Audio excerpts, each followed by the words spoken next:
CH-619 tampering senses के 8 मायावी। वीर को यह देखकर आश्चर्य हुआ कि यह साधारण सी दिखने वाली छपाईदार बोतल वास्तव में एक छोटे से मंत्र को चतुराई से छिपा रही थी। वीर को जादुई मंत्रों की गहरी समझ थी। उसने जादुई मंत्र पर थोड़ा ध्यान किया और उसके मुंह पर मुस्कान आ गई। कितना दिलचस्प है। मुझे नहीं पता है कि अंदर क्या है। वीर ने धीरे से बोतल के नीचे एक उंगली घुमाई और ध्यान से स्पिरिचुअल एनर्जी को अंदर डाला। थोड़ी देर बाद मूल रूप से शुद्ध सफेद बोतल पर एक काली धुंधली ऊर्जा दिखाई देने लगी। खटक। एक हल्की आवाज के साथ बोतल आधी टूट गई। तुरंत ही बोतल से एक बड़ा धातु का डिब्बा बाहर निकल आया। आधी मुट्ठी के आकार की बोतल में इतना बड़ा धातु का डिब्बा होना निश्चित रूप से उस जादुई मंत्र का कार्य था। तुमने इसे अपने स्टोरेज रिंग में रखा हुआ था, फिर भी तुमने इसे छिपाने के लिए हर संभव प्रयास किया है। तुम इतने सतर्क क्यों हो? यह क्या हो सकता है? वीर की जिज्ञासा जागृत हुई।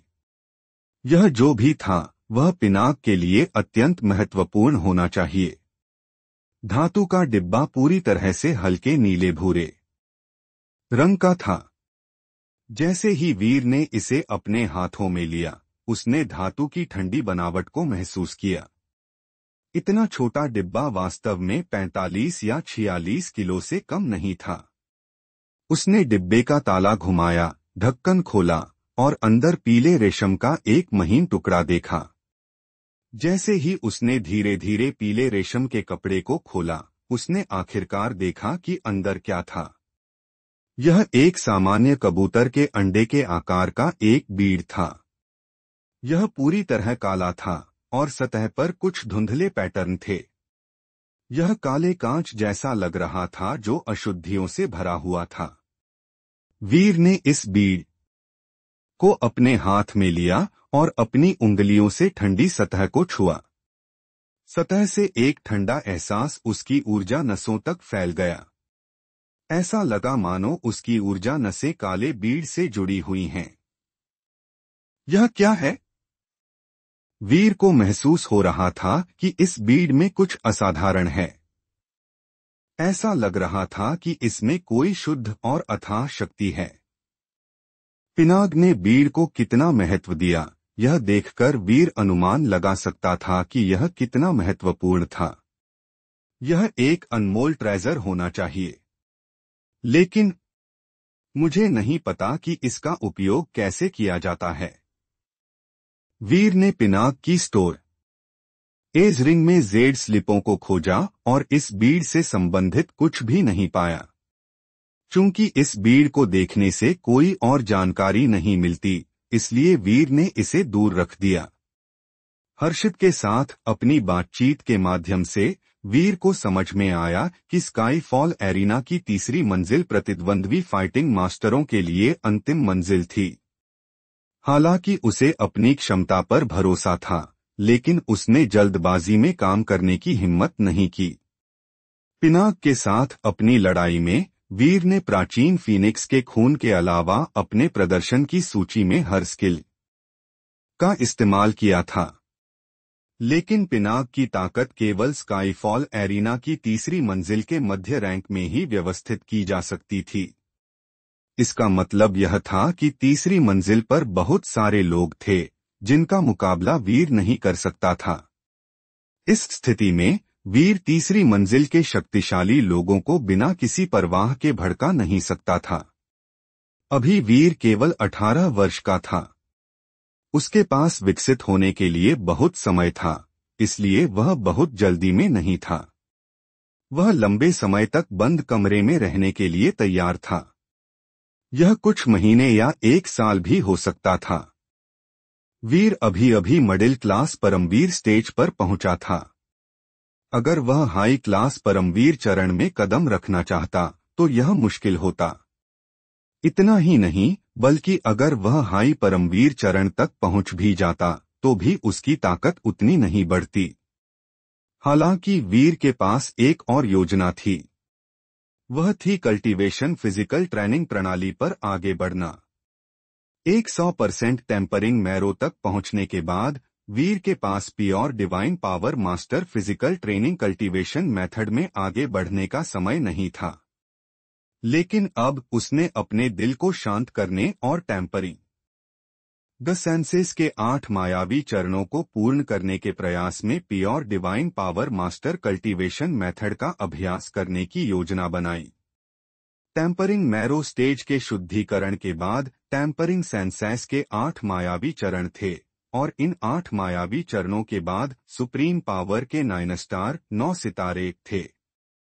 एक बार जब डिवाइन रियलम के फिजिकल ट्रेनिंग प्रणाली के इस शीर्ष कल्टीवेशन मेथड को चरम सीमा तक विकसित कर लिया जाता तो कोई ब्रह्मांड को उलट सकता था और दुनिया को 2 भागों विभाजित कर सकता था।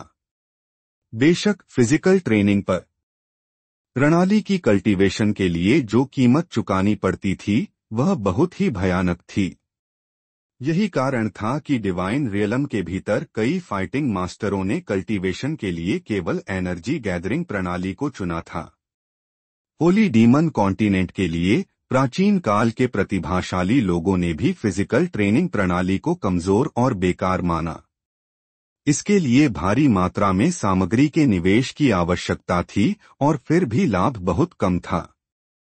समय के साथ मानवों के फिजिकल ट्रेनिंग प्रणाली के कल्टीवेशन मेथड समाप्त हो गए। इन कल्टीवेशन मेथड्स की विरासतें भी इतिहास की अंतहीन धूल में नष्ट हो गईं, बिना किसी निशान के गायब हो गईं। वीर ने एक बार में अपनी स्टोरेज रिंग से 100 डीमन ब्लड क्रिस्टल निकाले। स्पिरिचुअल एनर्जी स्टोनों की तुलना में डीमन ब्लड क्रिस्टल का लाभ यह था कि यह व्यक्ति की ब्लड पावर या लाइफ पावर को बढ़ाने की क्षमता रखता था। यह शरीर को मजबूत करने और स्पिरिट पावर को पोषण देने में मदद कर सकता था। जायंट डीमन जाति के फिजिकल ट्रेनिंग के नियम और cultivation method in demon blood crystal पर निर्भर थे। उसी तरह एक डीमन ब्लड क्रिस्टल का अमानव फिजिकल ट्रेनिंग प्रणाली के कल्टीवेशन मेथडों पर भी समान प्रभाव था। मैं pure divine power master method के साथ कल्टीवेशन करने के लिए इन उच्च श्रेणी के डीमन ब्लड क्रिस्टल का प्रयोग करूंगा। मैं तब तक बंद दरवाजे की कल्टीवेशन नहीं छोड़ूंगा जब तक कि मैं अड़चन को पार नहीं कर लेता। वीर ने अपना संकल्प दृढ़ कर लिया। कई मानसिक स्थिति को सुधारने वाली पिलें निगलने के बाद उसने स्पिरिचुअल एनर्जी को अपने बोन मैरो से बाहर निकलने दिया और फिर इसे pure divine power master cultivation method के साथ उमाना शुरू कर दिया। जल्दी ही वीर अपनी चेतना पर नियंत्रण खोते हुए ईथर फाइटिंग इंटेंट की विशिष्ट अवस्था में प्रवेश कर गया। उसके शरीर के भीतर स्पिरिचुअल एनर्जी पूरी तरह से स्वायत्त तरीके से घूमने लगी। इसे सबसे सही मार्ग कहा जा सकता है। स्काईफॉल एरिना की चौथी मंजिल पर एक शानदार और मंद रोशनी वाले हॉल में भारी कदमों की आवाज गूंजी। इस समय एक काले कपड़े पहना 12 फुट लंबा जायंट डीमन दरवाजे की ओर आ रहा था। पिनाग मर गया। अचानक हॉल से एक आवाज आई। हालांकि कोई भी बोलने वाले के शरीर को नहीं देख सकता था। शब्द ऐसे गूंज रहे थे जैसे कि किसी भूत द्वारा बोले गए हों। मुझे पता है। जायंट डीमन के कदम धीमे हो गए। वह कई अन्य जायंट डीमनों की तरह नीली त्वचा वाला था, लेकिन उसकी शक्ल अन्य जायंट डीमनों की तरह कठोर या खुरदरी नहीं थी, बल्कि वह बहुत ही सुंदर और कोमल थी। वह एक आश्चर्यजनक रूप से सुंदर व्यक्ति था। हालांकि हमने पहले ही वीर को पहचान लिया था, लेकिन हमने उसे कम आंका है। मैं मूल रूप से पिनाक को उसे संभालने देने के बारे में सोच रहा था, लेकिन मैंने कभी नहीं सोचा था कि वह टेबल को उलट देगा और इसके बजाय पिनाक को मार देगा। वह कोई निम्न स्तर का कचरा नहीं है। हालांकि वह एम्पर स्तर के टैलेंट को अपने पास रखता है, लेकिन यह एम्पर लेवल का टैलेंट कोई निम्न स्तर का नहीं है, बल्कि यह असामान्य रूप से उच्च स्तर वाला है। यदि उसे स्वतंत्र रूप से विकसित होने दिया जाए तो वह भविष्य में एक दिन डिवाइन सी स्तर का योद्धा बन सकता है, और केवल इतना ही नहीं बल्कि वह एक अत्यंत शक्तिशाली स्टर्लिंग एम्पर बनने की क्षमता रखता है। आवाज एक बार फिर सुनाई दी। मुख्य हॉल के भीतर हवा में एक बदला दिखाई दिया। डेथ एनर्जी एक साथ इकट्ठा होने लगी, धीरे धीरे एक गोलियत की बहती छाया में इकट्ठी हो गई। फैंटम एरे डिस्क का एक और उपयोग था। दो जुड़े हुए एरे फॉर्मेशनों के माध्यम से कोई व्यक्ति सीधे बात करने के लिए ध्वनियों के साथ एक भ्रामक भ्रमपूर्ण छवि संचारित कर सकता था। यदि कोई ऐसा करने के लिए ध्वनि संचारण टोकनों का उपयोग करना चाहता है तो उसे एक के बाद एक बहुत सारे ध्वनि संचारण टोकनों का उपयोग करने की आवश्यकता होगी। यह अनावश्यक रूप से परेशानी भरा था। उसका डिवाइन सी तक पहुंचने या न पहुंचन, एक ही बात का मेरे ब्लड स्लॉटर लैंड से कोई लेना देना नहीं है, जाइंट डीमन ने लापरवाही से कहा। ब्लड स्लॉटर लैंड को डिवाइन सी स्तर की शक्तियों के लिए प्रतिबंधित भूमि के रूप में जाना जाता था। डिवाइन सी स्तर तो दूर, उच्च स्तरीय लाइफ डिस्ट्रक्शनक स्तर के योद्धा भी इस भूमि पर पैर रखने की हिम्मत नहीं कर सकते, अन्यथा वे यहाँ मौजूद अजीब अभिशाप से मारे जाएंगे। वीर डिवाइन सी स्टेज तक पहुंचे या नहीं, इससे उनका कोई लेना देना नहीं था। यह सच है। लेकिन डिवाइन सी स्टेज तक पहुंचने से पहले वह 13 वादस्पन खवाला होली डीमन बन जाएगा। मैं नहीं चाहता कि कोई उठकर हमारी शक्ति का हिस्सा ले, खासकर जब वह एक इंसान हो। गहरी खामोशी के बाद आवाज ने धीरे से गूंजी। इस समय अंधेरे हॉल के भीतर हवा में एक और तैरती हुई भ्रामक छवि चमक उठी। यह तैरती हुई छवि एक फ्यूरा व्यक्ति की थी। उसकी दाढ़ी थी, जिससे उसका मूल रूप से सुंदर चेहरा थोड़ा अस्पष्ट था। फ्यूरा व्यक्ति ने हल्के से मुस्कुराते हुए कहा, वीर नाम का यह साथी दूसरी मंजिल पर बंद दरवाजे के एकांत में चला गया है। वह काफी होशियार है। गोलियत हाई लॉर्ड ने एक पल सोचा और मुस्कुराया। उसने कहा, यदि वह बंद दरवाजे के एकांत में जाएगा तो उसे अनिवार्य रूप से एक अड़चन का सामना करना पड़ेगा। अगर उसे असली लड़ाई का अनुभव नहीं होगा तो यह बेकार रहेगा। उसके लिए वहां बहुत लंबे समय तक रहना असंभव है। उसके बाहर आने के बाद मैं उससे निपटने के लिए किसी को ढूंढूंगा। स्काईफॉल एरिना के हाई लॉर्ड्स के लिए एक और हाई लॉर्ड को उभरते हुए देखना एक अच्छी खबर नहीं थी, लेकिन यह कुछ डरावना भी नहीं था। वे जिस चीज की सबसे अधिक इच्छा रखते थे वह यह थी कि इन उत्कृष्ट गमास्टरों को बुलाना और उन्हें अपने अधीन करना था, ताकि स्काईफॉल एरिना के भीतर अपनी शक्ति को और मजबूत किया जा सके। जाइंट डीमन एक पल के लिए हिचकिचाया। फिर उसने अपनी स्टोरेज रिंग से एक ध्वनि संचारित करने वाला टोकन निकाला। उसके हाथ के एक झटके से एक रोशनी चमकी। अंधेरे हॉल में यह विशेष रूप से उज्ज्वल लग रहा था।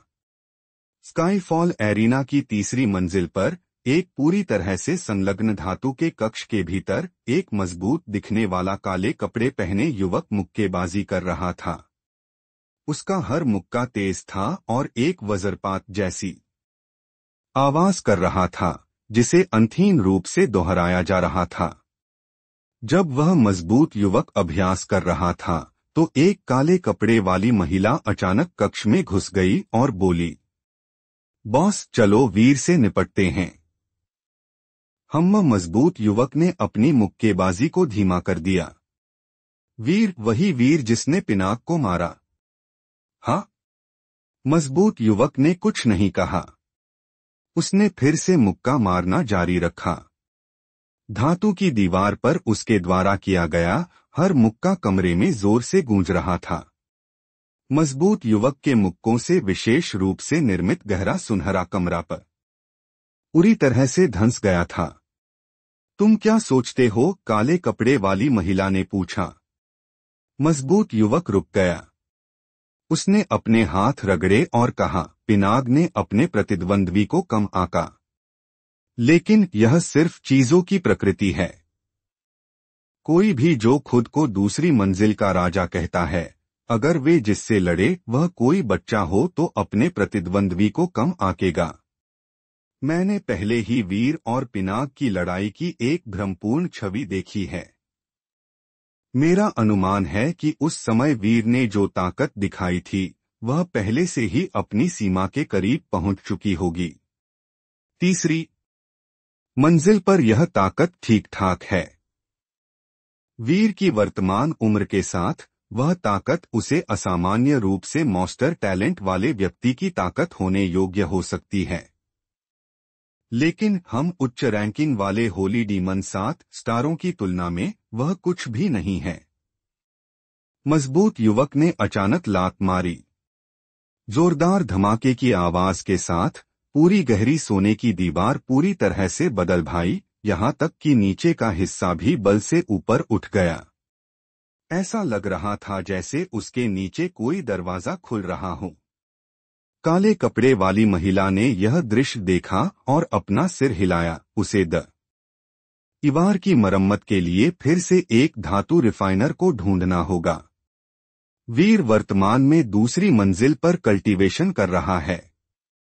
एक बार जब वह तीसरी मंजिल पर आ जाता है तो स्काईफॉल एरिना के नियमों के अनुसार उसके लिए अपने पहले कुछ राउंड में एक शीर्ष व्यक्ति का सामना करना असंभव है। यानी उसे वास्तव में हमारे जैसे होली डीमन 7 स्टार्स तक पहुंचने से पहले अपनी शक्ति को बहुत विकसित करना है।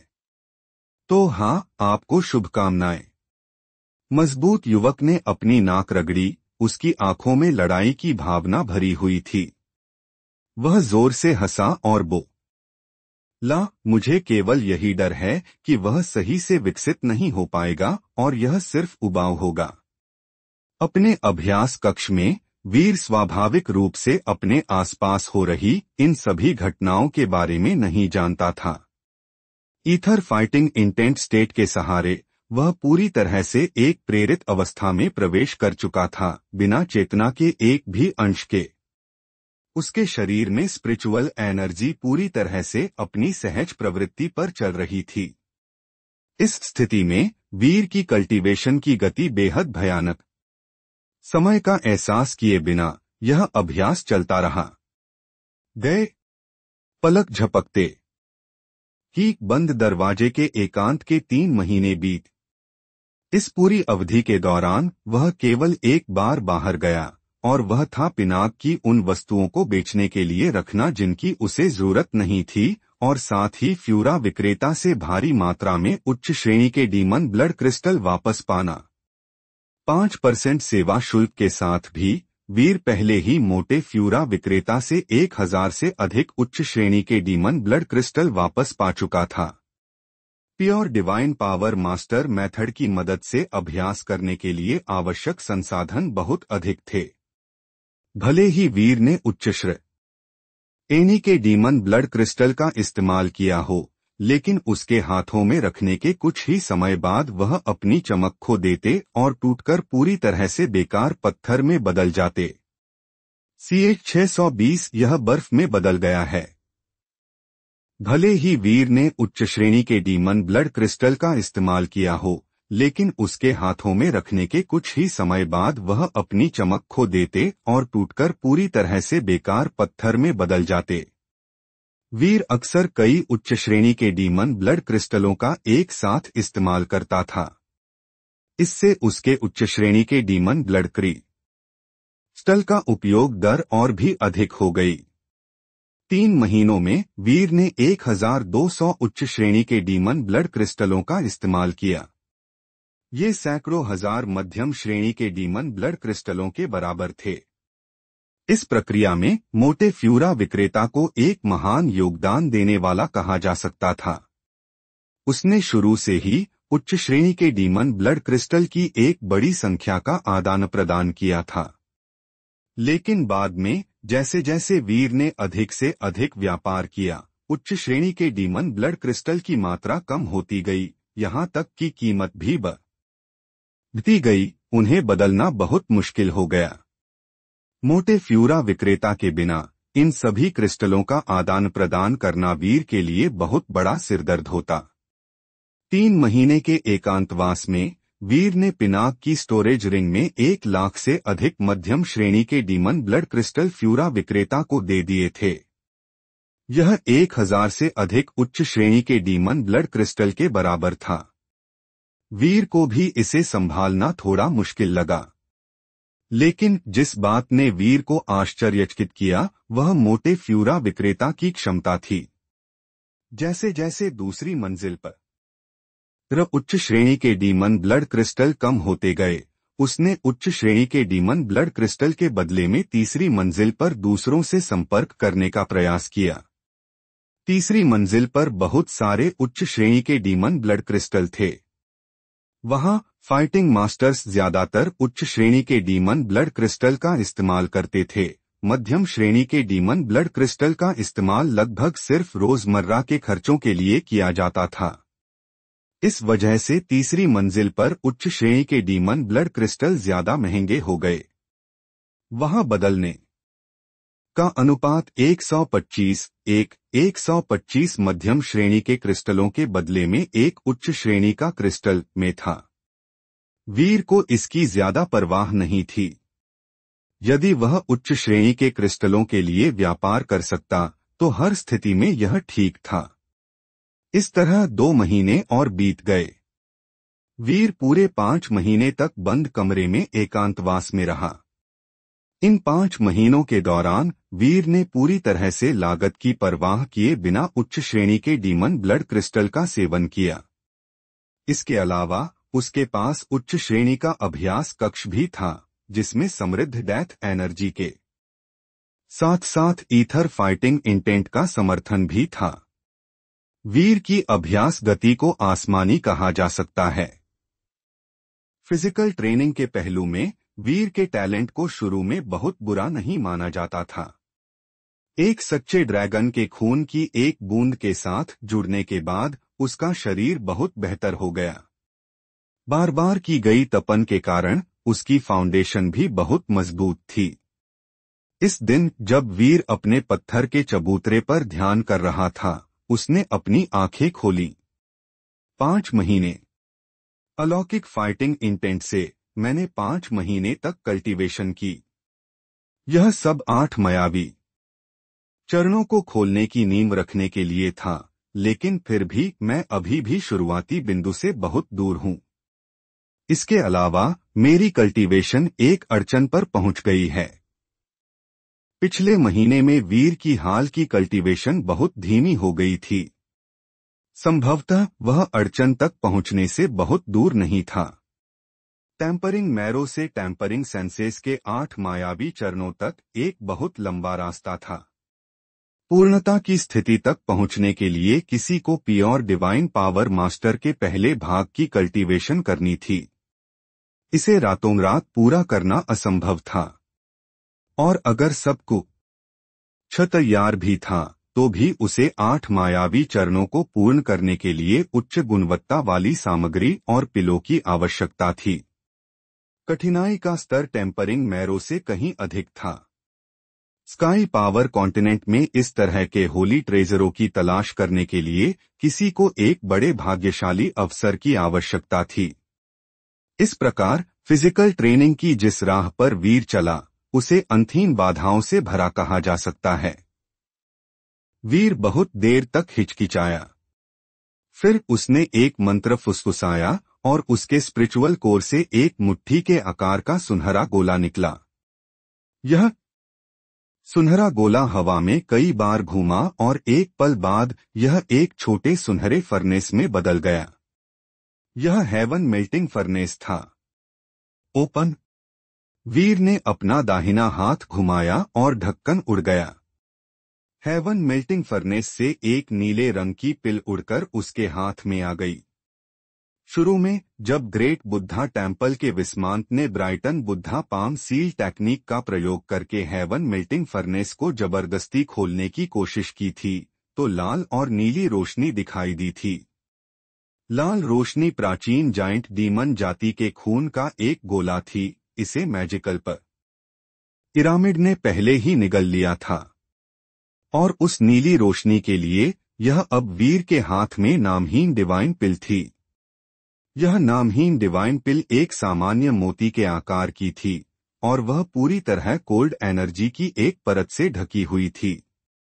जैसे ही वीर ने इसे अपने हाथ में लिया, वह स्पष्ट रूप से ठंडी हवा को अपनी ऊर्जा नसों में गुजरते हुए महसूस कर सकता था। यह ऊर्जा इस हद तक कोल्ड थी कि ऐसा लगा कि यह उसकी आत्मा को जमा देगी।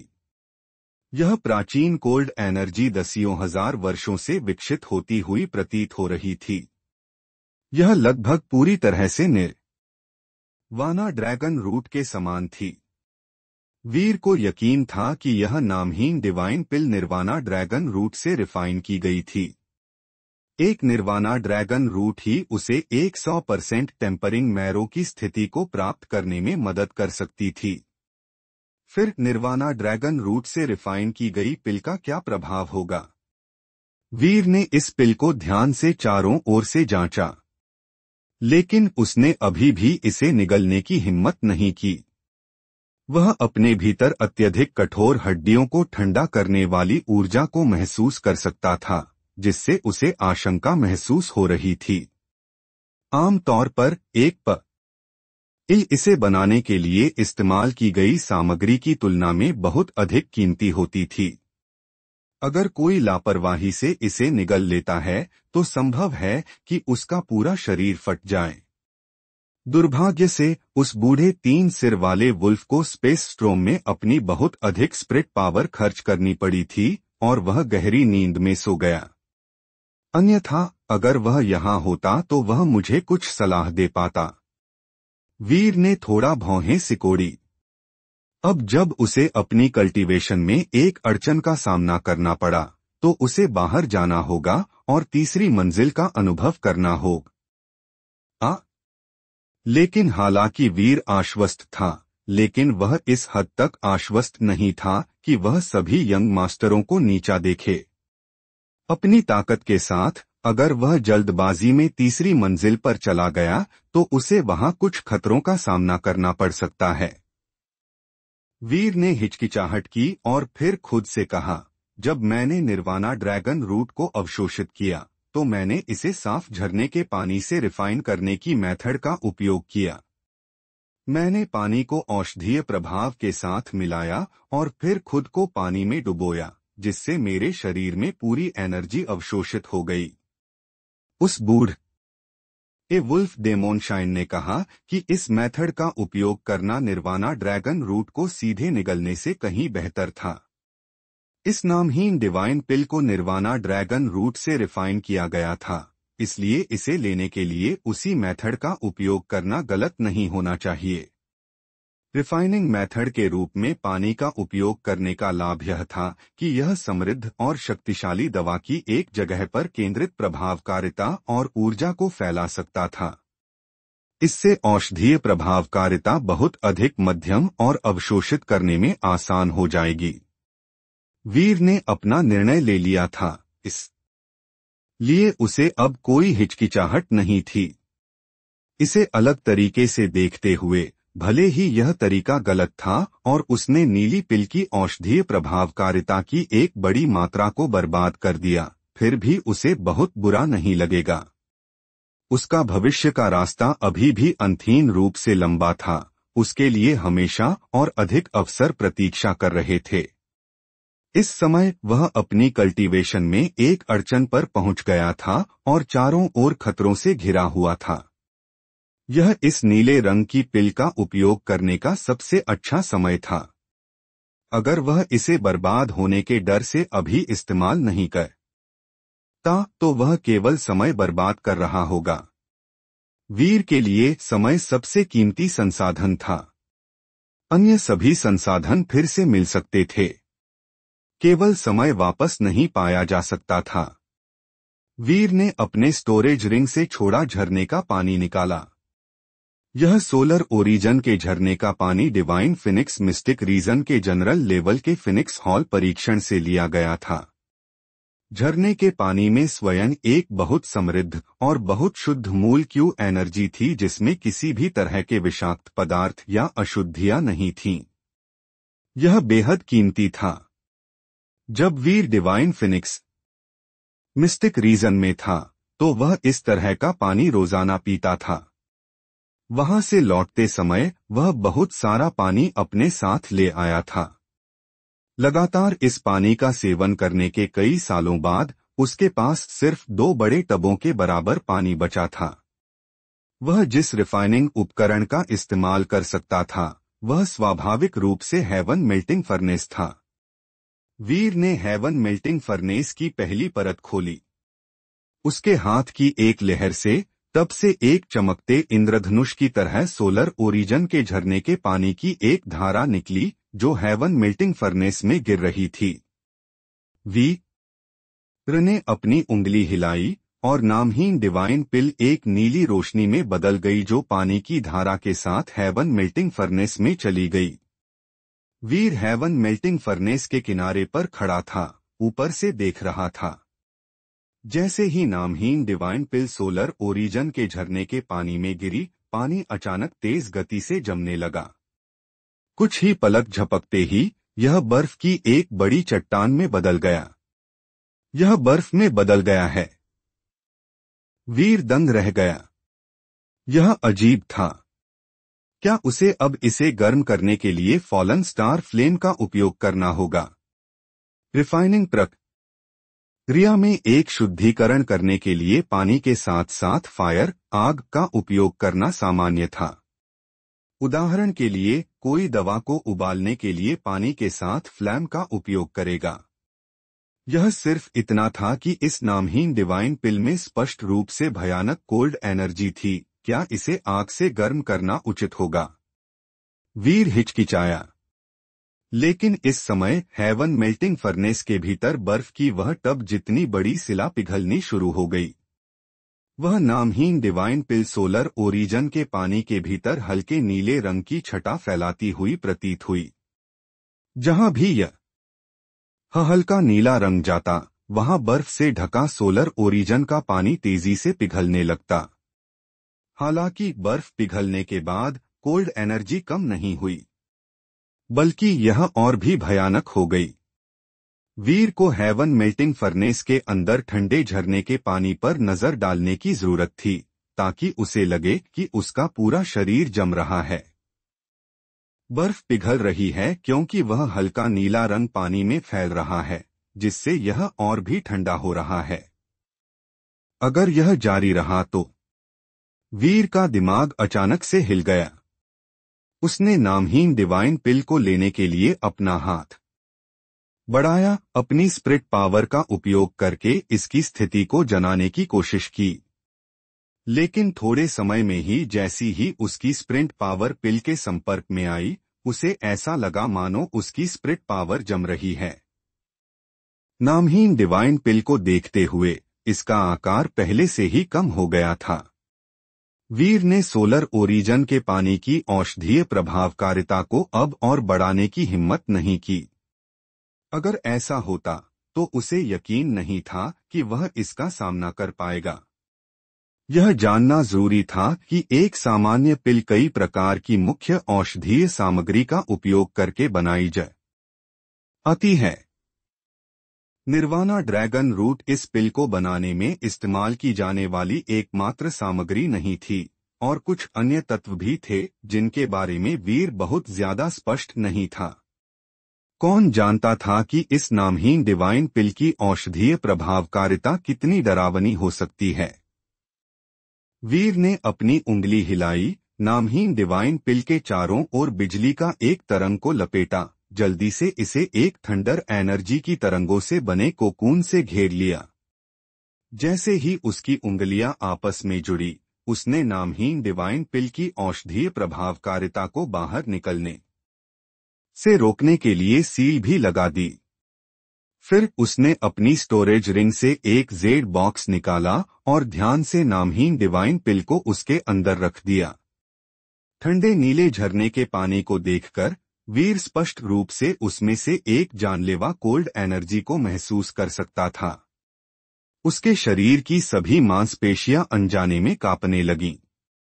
मैं केवल इसके करीब आया हूं, इतने में मेरी मांसपेशियां पहले से ही कांप रही हैं। अगर मैं इसमें कूद गया तो क्या मेरा शरीर जम नहीं जाएगा? वीर की अभिव्यक्ति गंभीर थी। उसे नहीं पता था कि किस तरह के सर्वोच्च एल्डर ने इस नामहीन डिवाइन पिल को रिफाइन किया था। इस पिल को इतना ठंडा बनाने के लिए उन्होंने निर्वाणा ड्रैगन रूट के साथ किस तरह की अन्य दवाइयों को मिलाया होगा। उच्च स्तर की दवाओं की श्रेणी भी 3 उपश्रेणियों शुरुआती, मध्यम और अंतिम में विभाजित थीं।